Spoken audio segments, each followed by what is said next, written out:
Bloc is part of our £50 million Pioneer investment programme, where we're developing the most innovative workspace in our cities. The idea is that we're embedding 6 key pillars into our design, and part of that is sustainability and biodiversity, and we thought that because of those 2 key pillars, the blue-green roof would fit perfectly into our Bloc ambitions.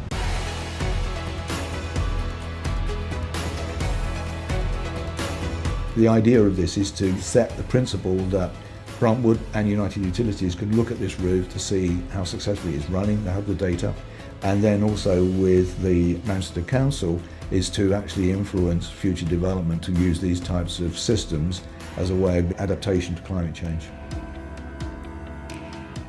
We have to work out our calculations so that the water discharges ahead of the storm, which is different to every other project, which generally discharges at the same time as the storm or after the storm.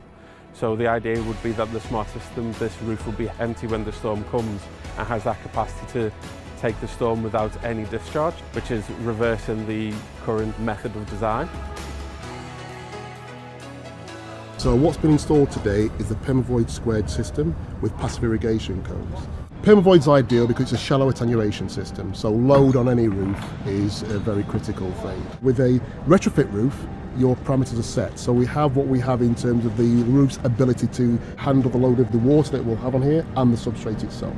The beauty of a blue-green roof is you don't need a lot of outlets. Your whole aim is to reduce the amount of outlets you have. So a lot of the outlets on this roof are being converted into overflows, and the ones we don't need have been blocks. So today, it's a really busy day today. We're laying the wildflower mats that's been grown at a site in Sheffield. This has been cultivated for about 12 months and it arrived today on a pallet, and we've got it on the roof as quickly as possible. It's a very hot, sunny day today, so we're laying it on top of a layer of substrate which we've specially selected and laid last week, and then we're watering it in to make sure that the wildflower gets established nice and quickly.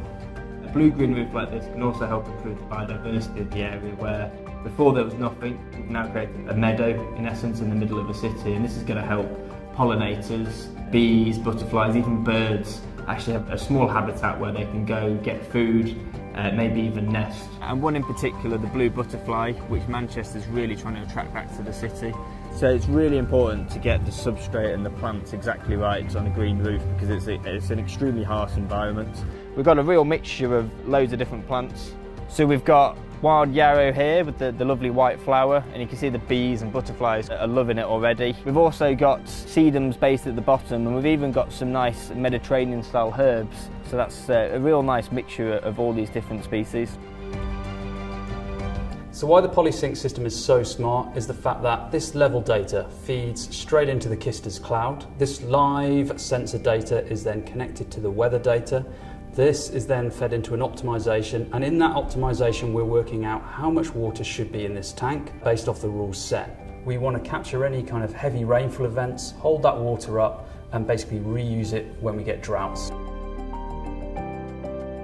At United Utilities, in the northwest, unfortunately, we do face times of too much water and also too little water. Something that's really important to us is quite clearly securing water sufficiency and improving wastewater capacity. To see the transformation is amazing today, because when we came, it was just another roof space. It was just very grey, not a lot there. It was just a space, quite frankly. But now when you go up today and you see the transformation, it's no longer a space, it's a place. You know, it's something that's beautifully biodiverse. It's something where people can go and enjoy the health and well-being benefits as well that blue-green infrastructure provides. So it's just fantastic to see. It's really important that more initiatives like this happen. Personally, I'd like to see it become more and more mainstream. How do we make it that this sort of thing is considered in all building works? You only have to look at what's happening now in Greater Manchester. You see there's an awful lot of building works going on. So it feels like a fantastic opportunity. We can't always just build our way out of trouble. So opportunities like this help us think a little bit differently. It ticks, lots of different boxes, right through from mental well-being to energy performance to biodiversity, to supporting or reducing the effects of climate change. So there's lots of different things. If you can do it, why wouldn't you do it?